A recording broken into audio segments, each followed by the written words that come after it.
Rakhine in Myanmar, the home state of the Rohingyas, is open for business, and China is doing the business. But this is neither good news for the people of Rakhine state nor for the region. Here's why. China wants to build a shipping and industrial hub in Rakhine, and this will give China considerable influence in the Indian Ocean. But China's entry could leave the locals stuttering. The reason?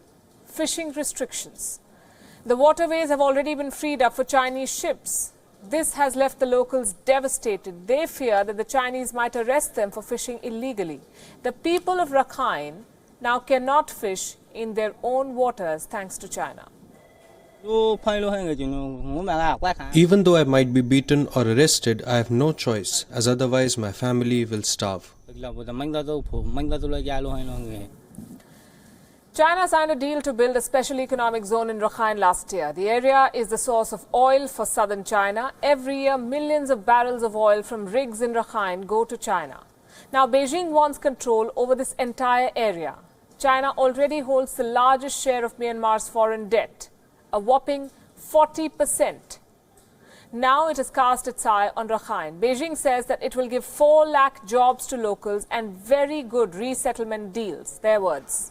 But the locals say it's a lie and that they were given no money whatsoever for the land taken away from them. They worry that China will enslave them.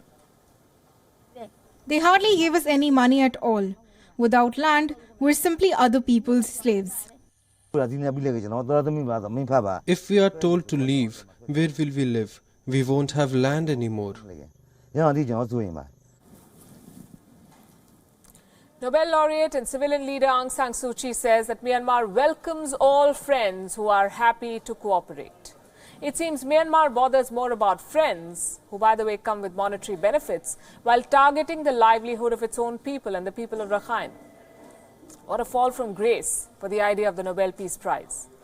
If not for the people of Rakhine, then the government, for its own sake and its own future, may want to look at what's happening to other countries that allowed China's entry under the pretext of developmental projects. And that brings us to the story of Nepal.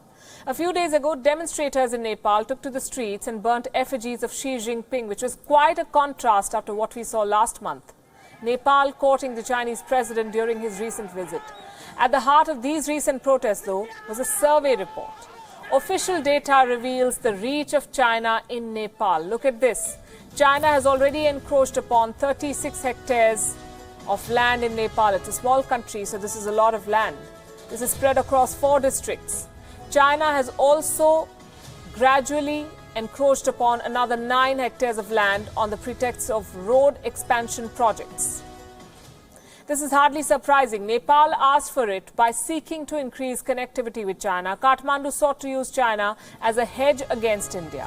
The country even signed separate deals with China for a rail link to Tibet and a tunnel.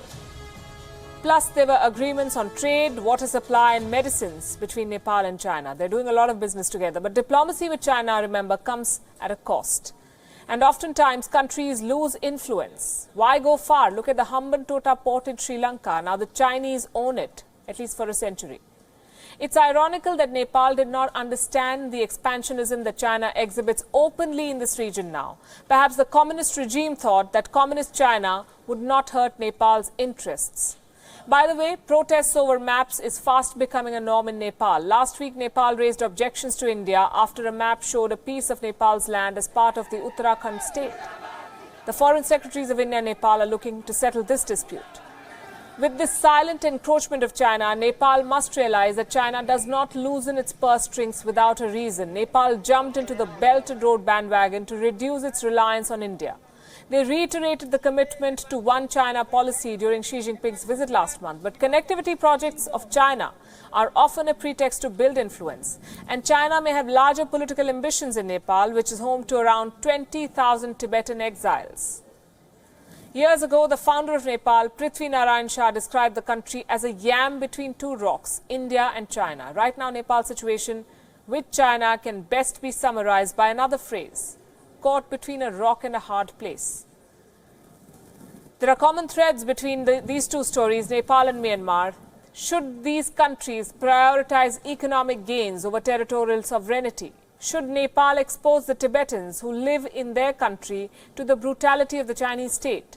Should Myanmar leave the people of Rakhine at the mercy of China? These are questions for Nepal and Myanmar to think about, and think about now.